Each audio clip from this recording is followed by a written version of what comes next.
우리 시편 23편은 성경이 1189장으로 되어 있거든요. 그 중에서 가장 사랑하는 장 중에 하나가 시편 23편이 아닐까 그렇게 생각됩니다.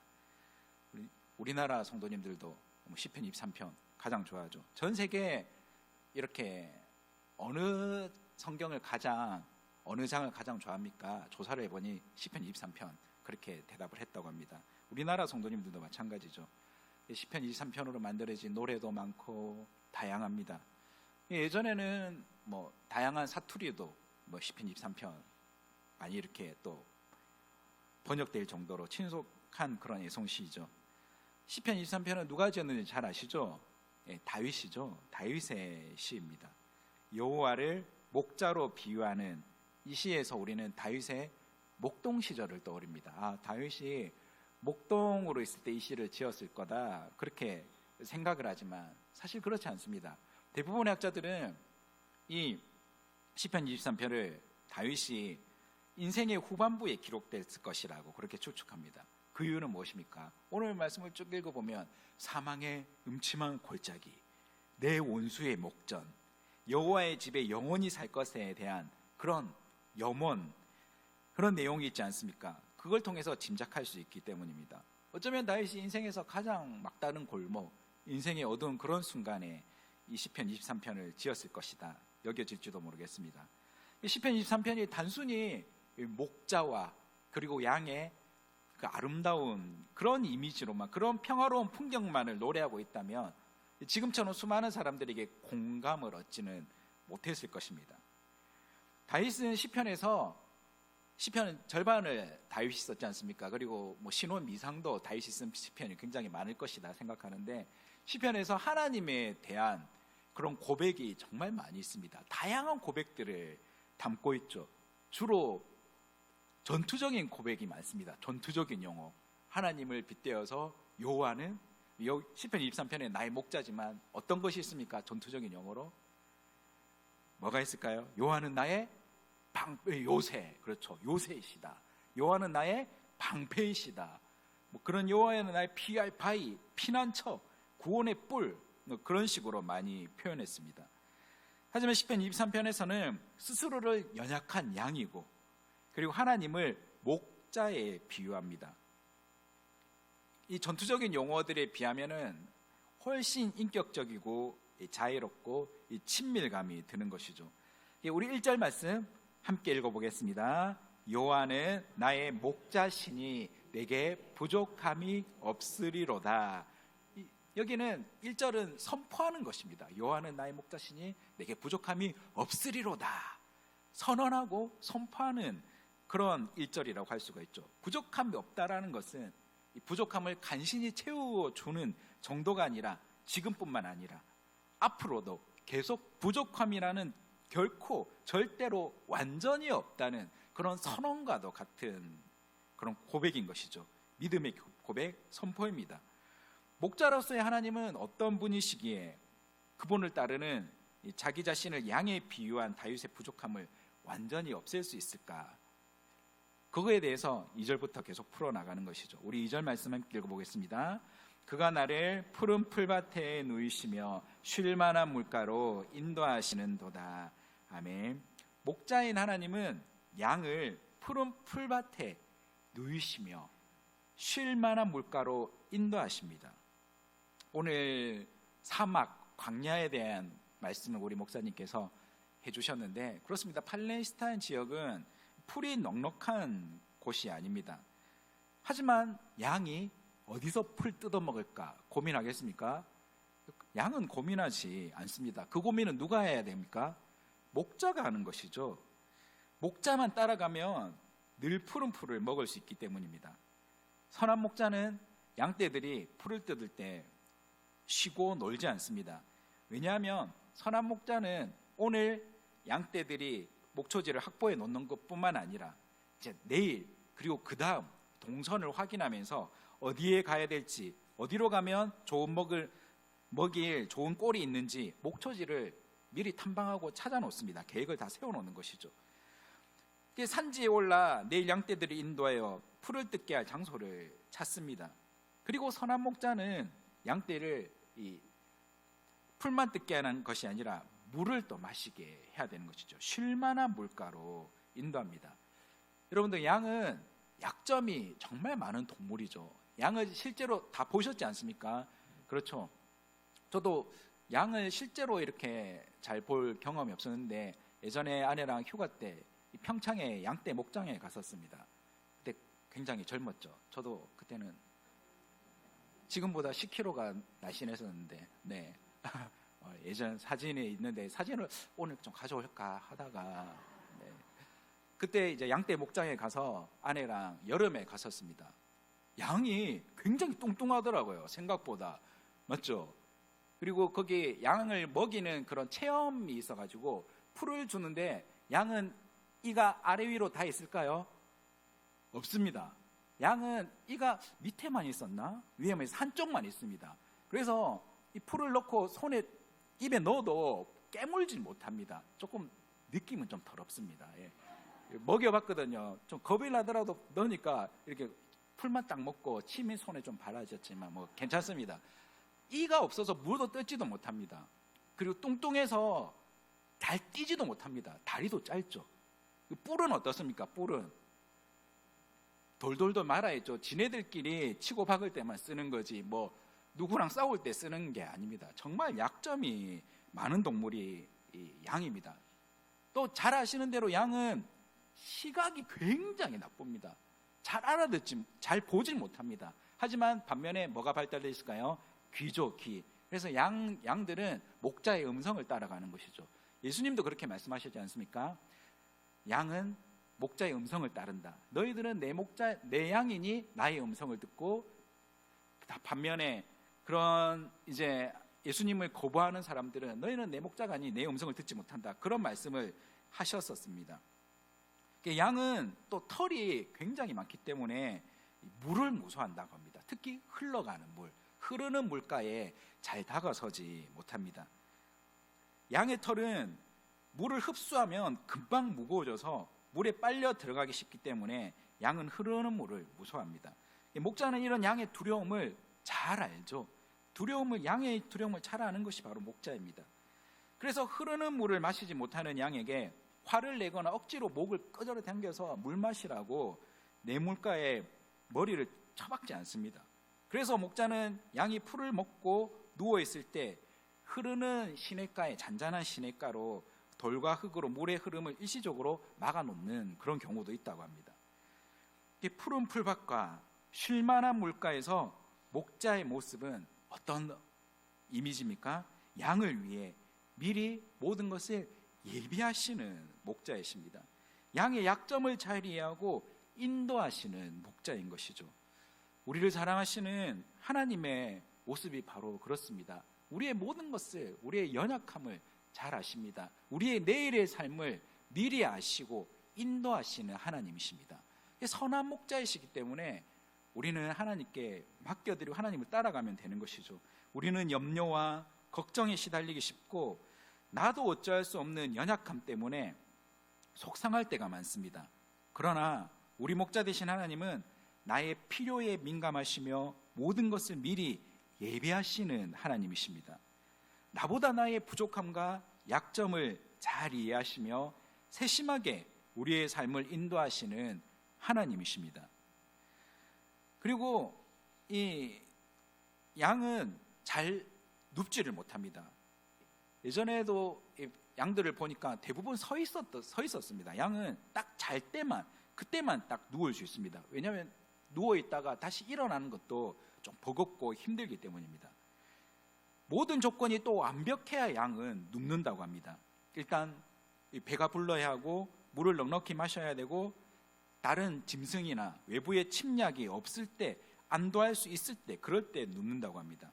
오늘 말씀에서 보시면 양은 스스로 눕는 것이 아니라 어떻게 표현하고 있습니까? 푸른 풀밭에 누이시며, 목자가 누이신다고 표현을 하는 것이죠. 여러분들 밤에 잠 잘 주무십니까? 요즘에 정말 밤에 잠들지 못하는 분들이 정말 많이 있습니다.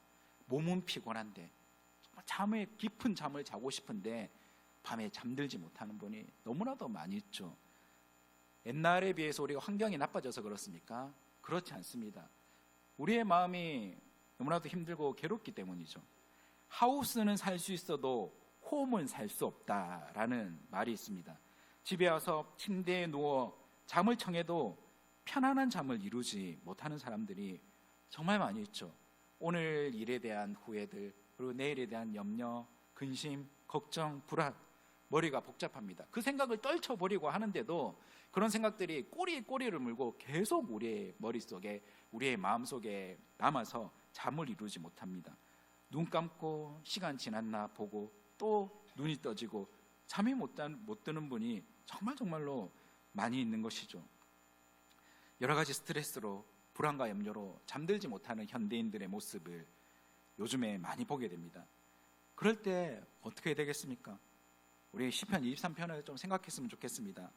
머릿속으로 선한 목자 하나님을 생각하고 나는 그분의 양이다라는 생각을, 이미지를 한번 그려보십시오. 그림을 머릿속에 그려보십시오.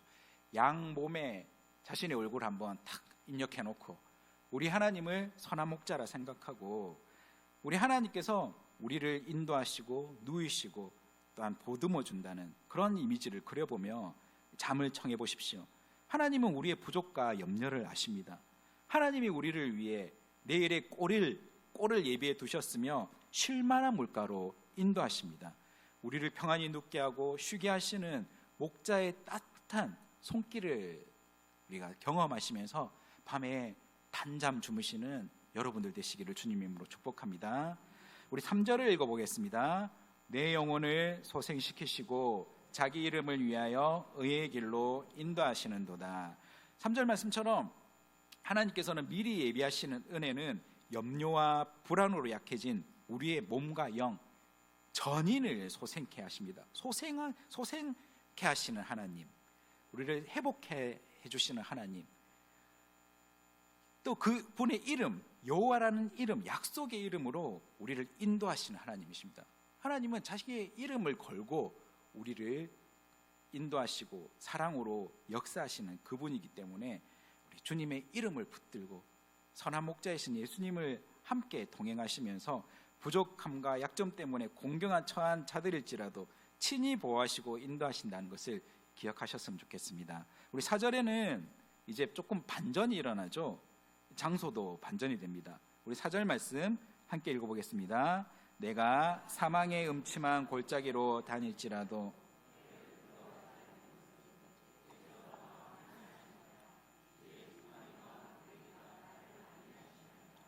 아멘. 사망의 음침한 골짜기, 푸른 초장, 쉴만한 물가는 대조되는 그런 장소적 표현입니다. 다윗은 자신의 삶을 풍족하게 완전하게 채우시는 평안의 때뿐만 아니라 고난이죠. 고난과 환난 같은 극심한 고통의 상황에서도 부족함이 없는 하나님의 은혜를 노래하고 있습니다. 사망의 음침한 골짜기와 같은 극심한 위기의 순간에도 해를 입을 것을 두려워하지 않을 것이라고 말합니다. 그 이유가 무엇입니까? 누가 함께 하시기 때문입니까? 하나님이 선한 목자가 함께 하기 때문이라고 이야기하는 것이죠. 든든한 목자가 함께 하시기 때문입니다. 누구와 함께 하느냐, 그게 우리의 두려움을 이길 수 있는 가장 큰 비결이라고 할 수 있습니다. 옛날 조선시대 때, 조선 말기 때 호랑이 사냥꾼들이 많이 있었죠. 그렇죠. 총포를 들고 다니고, 그리고 사냥개를 대동해서 호랑이 몰이를 하는 호랑이 사냥꾼들이 있었습니다. 근데 그 사냥개들을 보면 호랑이를 두려워하지 않습니다. 개가 어떻게 호랑이를 두려워하지 않을 수 있습니까? 싸워서 이길 수 있기 때문에 그렇습니까? 아니죠. 누구를 믿기 때문입니까? 사냥꾼 주인을 믿기 때문입니다. 주인이 총을 한 방 딱 쏘면 그 커다란 그 맹수 호랑이도 쓰러뜨릴 수 있기 때문에 이 사냥개들은 호랑이를 봐도 겁내지 않는다고 합니다. 우리도 마찬가지입니다. 우리가 정말 사망의 음침한 골짜기, 두려운 이 세상을 살아가면서 두렵지 않을 수 있는 것은 사랑하는 우리 하나님, 우리를 지키시고 보호해 주시고 인도해 주시는 하나님께서 우리가 싸우는 이 싸움을 대신 싸워주시는 우리 하나님께서 함께 하시기 때문에 우리는 두렵지 않을 수 있는 것입니다. 양은 죽음의 그늘이 짙게 깔려있는 곳을 다녀도 마음이 든든합니다. 다윗 자신도 그랬지 않습니까? 목동 생활을 할 때 양을 구하기 위해 목숨을 걸고 곰과 사자와 싸워 맹수의 이빨에서 새끼 양을 구해내어 그런 놀랬던 양을 어루만지고 위로했던 경험이 있습니다. 그처럼 목자 되신 여호와는 다윗의 인생의 어려운 순간순간마다 앞서 나가 싸우시며 놀란 다윗을 위로하시며 안심시키셨던 하나님이십니다. 베트남 전쟁 당시에 미군 전투기 안에는 이 서바이벌 키트라는 그런 가방이 하나 있었다고 합니다. 이 전투기가 추락해서 적군 한가운데 이렇게 불시착했을 때 생존을 위한 그런 게 가득 들어있는 가방이죠. 거기는 뭐 지도도 있고 나침반도 있고 그리고 먹을 간식도 있고 권총도 있고 여러 가지 100여 가지의 물품들이 있었습니다. 근데 그 물품 가운데 카드가 한 장이 포함되어 있었습니다. 어떤 카드겠습니까? 뭐 신용카드 그런 게 아닐 것입니다. 뭐 지루함을 이기기 위한 도박 카드도 아닙니다. 그 카드는 하나님의 말씀이 적혀있는 성경 카드였습니다. 한 장에 딱 적혀 있는데 어떤 말씀이 기록되어 있겠습니까? 시편 23편입니다. 시편 23편 1절에서 6절이 그 카드에 딱 적혀 있습니다. 실제로 믿음이 있는 조종사가 그런 극한 상황 가운데 놓여서 카드를 딱 꺼내서 읽으면 가장 큰 위로가 되었던 것이 바로 시편 23편 말씀 카드입니다. 그 6구절 중에서도 이 4절이 가장 큰 위로가 될 것입니다. 사망의 음침한 골짜기 가운데서도 해를 두려워하지 않을 것은 주의 지팡이와 막대기가 나를 안위하시나이다. 주께서 나와 함께 하시기 때문에 이길 수 있다는 그 말씀이 위로가 됐을 것입니다. 사랑하는 성도 여러분, 인생의 모든 순간이 꽃길만 같을 수는 없죠. 푸른 풀밭과 쉴만한 물가와 같을 수는 없습니다. 사망의 음침한 골짜기를 지나는 순간이 당연히 우리 가운데 있습니다. 그럴 때 여러분들도 믿음의 카드 한 장을 딱 꺼내어 드시길 바랍니다. 말씀 카드를 꺼내어서 주님께서 나와 함께 하신다는 그 순간, 어려운 순간에도 하나님께서 함께 하신다는 확신으로 두려움을 이겨내시는 저와 여러분들 되시길 바랍니다. 우리 5절 말씀을 읽어보겠습니다. 주께서 내 원수의 목전에서 내게 상을 차려주시고 기름을 내 머리에 부으셨으니 내 잔이 넘치나이다. 아멘. 여기서 상은 트로피가 아니라 밥상입니다. 밥상. 원수의 보는 앞에서 하나님께서 내게 밥상을 차려주신다. 그 그림을 한번 그려보십시오. 원수가 얼마나 배가 아프겠습니까? 그렇죠. 얼마나 정말 약오르겠습니까? 우리는 원수 앞에서 당당히 하나님께서 차려주신 그 밥상을 먹을 수 있는 것입니다. 승리죠. 승리의 순간 그렇게 밥상을 먹을 수 있는 것입니다. 다윗에게 늘 그를 괴롭히던 원수들이 많이 있었습니다. 시편 곳곳에 원수들의 괴롭힘, 위협 때문에 하나님께 호소하는 기도 많이 있습니다. 다윗은 자기를 괴롭히는 원수들이 많이 있지만 그들이 보는 앞에서 하나님께서 상을 차려주심으로 원수가 더 이상 어찌할 수 없는 그런 장면을 노래합니다. 하나님께서 다윗의 편이라는 것이죠. 다윗은 시편 118편 6절에 여호와는 내 편이시라 내가 두려워하지 아니하리니 사람이 내게 어찌할까라고 그렇게 기록해 놨습니다. 하나님이 다윗의 편인데 원수들이 다윗에게 어떻게 할 수 있겠습니까? 원수들은 패배를 직감하고 도망갈 수밖에 없는 것이죠. 그리고 더 나아가 다윗에게 잔치를 베풀어 주신 하나님은 다윗의 머리에 기름을 친히 바르십니다. 극진히 다윗을 대접하시는 하나님의 모습을 볼 수가 있는 것이죠. 기름을 붓는다, 기름을 바른다. 정말 귀한 그런 존재에게 또 귀한 사람에게 그렇게 기름을 붓고 바르는 것이죠. 이에 대한 다윗의 감격은 내 잔이 넘치나이다 라는 표현에 잘 나타납니다. 하나님의 극진한 대접은 다윗의 삶에 축복과 은혜가 넘쳐 흐른다는 고백인 것입니다. 이런 감격 다윗이 하나님께 고백하고 그리고 노래하고 있는 것입니다. 우리 마지막 6절 말씀을 함께 읽어보겠습니다. 내 평생의 선하심과 인자하심이 반드시 나를 따르리니 내가 여호와의 집에 영원히 살리로다. 아멘. 다윗은 확신하는 것이죠. 지금까지의 삶을 인도하셨던 하나님, 그 하나님께서 자기 평생에 함께 하셨던 하나님, 그리고 영원히 하나님을 따르고 그 선하심 가운데 머물 것이라고 다윗은 고백하고 있습니다. 자신이 건강할 때나 약할 때나 푸른 초장에서나 사망의 음침한 골짜기에서나 영원히 하나님께서 함께 하시고 그 선하심은 변하지 않을 것이라는 확신이 다윗 가운데 있는 것입니다. 세상은 우리가 잘 나갈 때 우리를 따르고 우리에게 칭찬하고 우리를 격려합니다. 하지만 실패할 때는 우리를 못 본 채 합니다. 모른 채 하는 것이죠. 그러나 우리 하나님은 그렇지 않습니다. 그분의 선하심은 언제나 변함이 없는 온전한 선하심입니다. 살아있는 날 동안 그래서 다윗은 하나님의 성소가 있는 곳에서 예배하며 앞으로 죽어서도 영원히 하나님께 함께 할 것이라는 소망을 노래하고 있습니다. 성도님들, 이 23편에서 다윗이 고백하는 선한 목자 되신 하나님은 다윗만의 하나님이십니까? 아니면 저와 여러분들의 하나님도 되십니까? 저와 여러분들의 하나님도 되시는 것이죠. 그분은 지금도 우리의 선한 목자로 함께 하시는 하나님이십니다. 에스겔서 34장 15절과 16절 말씀에 이렇게 기록해 놨습니다. 내가 친히 내 양의 목자가 되어 그것들을 누워있게 할지라. 주 여호와의 말씀이니 그의 잃어버린 자를 내가 찾으며 쫓기는 자를 내가 돌아오게 하며 상한 자를 내가 싸매주며 병들 자를 내가 강하게 하려니와 살찐 자와 강한 자는 내가 없애고 정의대로 그것들을 먹이리라 말씀하십니다. 하나님이 친히 우리의 목자가 되시겠다, 그렇게 말씀하시는 것이죠. 그리고 하나님은 이 목자의 직분을 다른 이에게 맡기셨습니다. 에스겔서 34장 23절에 내가 한 목자를 그들을 위해 세워 먹이게 하리니 그는 내 종 다윗이라. 그가 그들을 먹이고 그들의 목자가 될지라. 여기서 말하는 내 종 다윗, 하지만 우리는 내 종 다윗이 아니라 그가 여기서 말하는 그는 누구인지 잘 알고 있습니다. 누구이십니까? 다윗의 후손으로 오신 바로 예수님이시죠. 예수님께서 우리의 선한 목자가 되십니다. 예수님도 그렇게 선포하셨습니다. 요한복음 10장 11절에 나는 선한 목자라. 선한 목자는 양을 위하여 목숨을 버리거니와 말씀하셨습니다.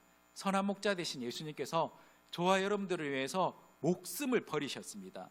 십자가로 우리의 죄를 위해서 대속하시고 우리를 구원하여 주신 선한 목자 되신 예수님께서 지금도 그리고 앞으로도 영원히 우리와 함께 하실 것을 우리가 소망하시며 살아가시길 바랍니다.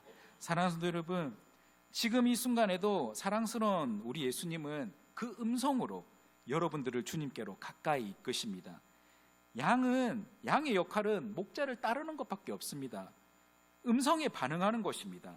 우리 주님은 선한 목자이시며 우리는 귀한 그의 어린 양입니다. 선한 목자의 사랑스러운 음성에 우리가 믿음으로 반응하고 순종하며 살아가는 삶을 생각하시기 바랍니다. 그런 그림을 그리시면 신나고 기쁘고 평안합니다. 두려움 없습니다.